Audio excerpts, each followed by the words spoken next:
Pito ka struktura nga nakababag sa daan sa barangay Poblasyon, Dakban, Talisay, gikatakdang papahawaon. Si Chonag Carrion sa report.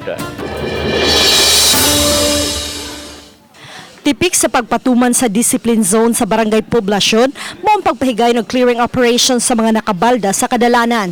Sama na lang niining 7 ka mga illegal structures at bang mismo sa Barangay Hall sa Poblasyon. Ang gibarugan niini, luna nga gipadang-iya sa barangay. Apan gipatindugan kini sa mga tao ug tindahan ug ang uban giingong diha na nagpuyo sud sa kapin na po katuig. Mato ni Police Major Orlando Carag Jr., ang hepe sa Talisay City Police Station, gihatagan ang 7 ka mga pamilya og usa ka buwan aron makabalhin.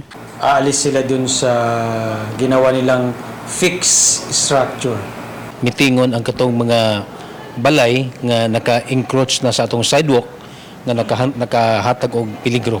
Apan sa pakighinabi sa mga apektadong manindahay sa dapit, igo ra kuno silang pasibugon og usa ka metro ug andam nila kining buhaton. Kani irog lang ni diri og 1 meter diha ba. Mabitaw mo maninda kay gaguba mi.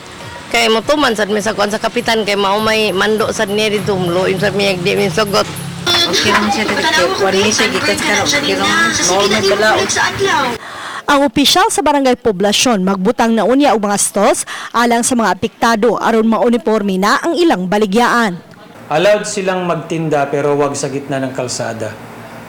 Kung baga bigyan natin talaga ng enough space yung pedestrian and also the commuters. Uban ni Marlon Melgaso, Chona Carrion, Balitang Bisdak.